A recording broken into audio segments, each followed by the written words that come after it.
Good evening, my Real News Media TV family. Welcome back to the channel for another news update for December 14, 2023.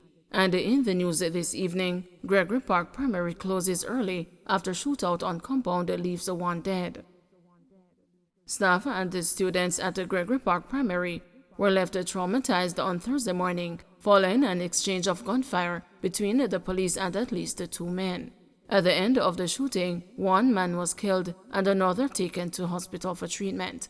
Preliminary information is that the men scaled a fence at the school sometime after 8 during the devotional exercise. They were accosted by police officers who were on the compound, which led to the exchange of gunfire. Richard Williams, principal of Gregory Park Primary, said counseling sessions were held and the school dismissed. He said the incident has highlighted the need for additional security measures. We're not certain if the person who was engaged with the police would have been a parent of ours or a relative to any of the students who are here. So hearing the number of gunshots would have, for some children it was the first time they're experiencing anything like that. And for it to, happen on the school compound, that was quite frightening and alarming. Jamaican man shot dead in Queens, New York. The police in Queens, New York are yet to establish a motive in the shooting death of a Jamaican man and the injury of another person in Hollis. No arrest has been made so far in the shooting. The injured person remains hospitalized. Jamie Robinson, 33, otherwise called Stone Love, was fatally shot early Tuesday morning. The New York Police Department reported that Robinson was killed at the corner of Hollis Avenue and 199th Street in Hollis, Queens around 4:30 a.m. The police said he had just left a nightclub in the area when he was attacked. Robinson, a former footballer, hailed from a Pink Lane address in Kingston and played for the Tivoli Gardens Football Club.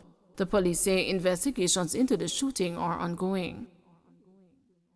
Kingston man gets over 20 years in prison for ammunition possession.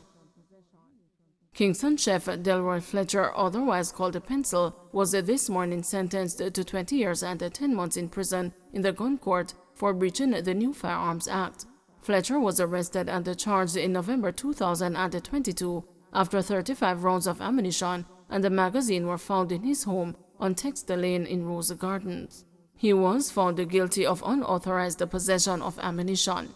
The court heard that on November 10, 2022, the Kingston Central Police carried out a raid at the Fletcher's house and that during a search, a quantity of ammunition and a magazine were found. He was subsequently arrested and charged.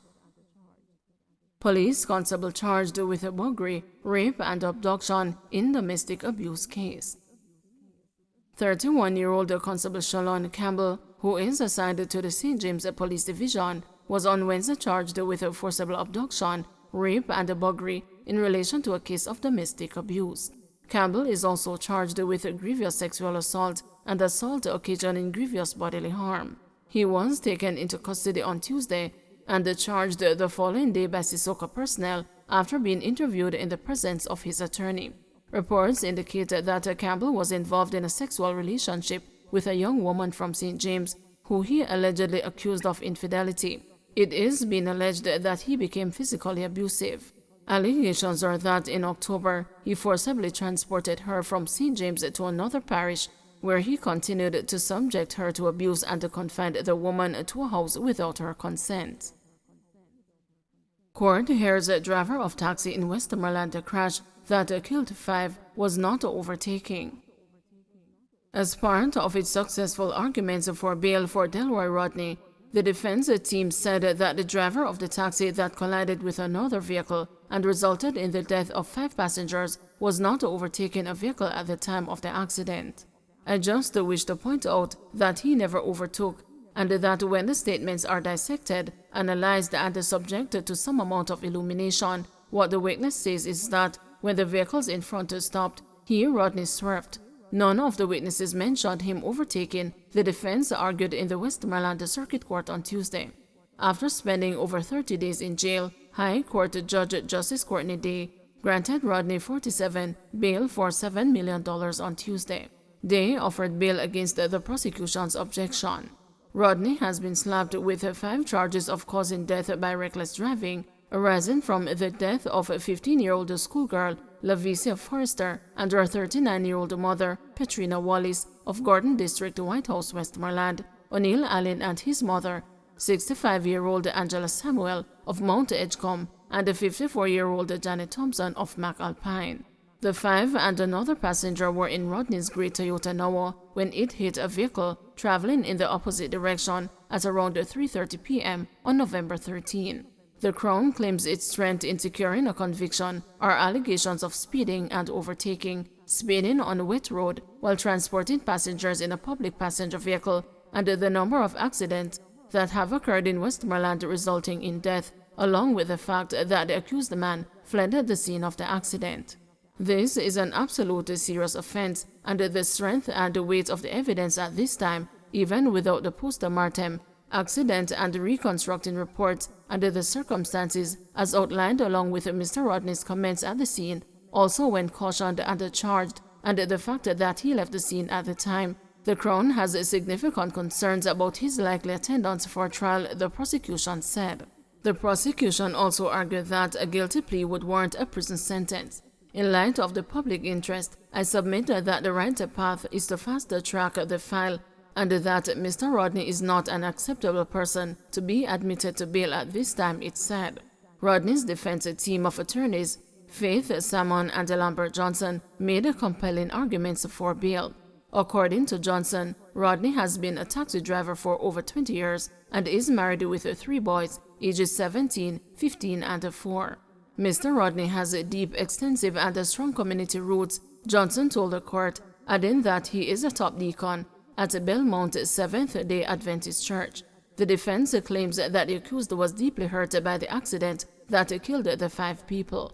When he was arrested and charged, his words were, "I am sorry for what happened," Johnson said, noting that Rodney was also affected by the deaths since he knew the deceased persons. Johnson observed that the truck with which Rodney's vehicle collided was traveling at 60 kilometers. The witness from the truck says the driver pressed the brakes and the truck started to slide. Another witness says that after the Toyota Noah swerved to the far right, the truck was trying to stop, but due to the load and road condition, the truck could not stop, Johnson argued. He claimed Rodney's 55% worn tires weren't unsafe or ineffective. The defense further argued that all 10 truck tires were barely 20% worn, indicating outstanding condition. Justice Day explained the court's decision to grant a bail to the accused man, noting that it would take before February of next year to complete the file and another 4 to 6 months to place it on the trial list. He said a person is innocent until proven guilty, but the court must evaluate liability, the accused's actions, and his post-accident behavior, as well as the charges.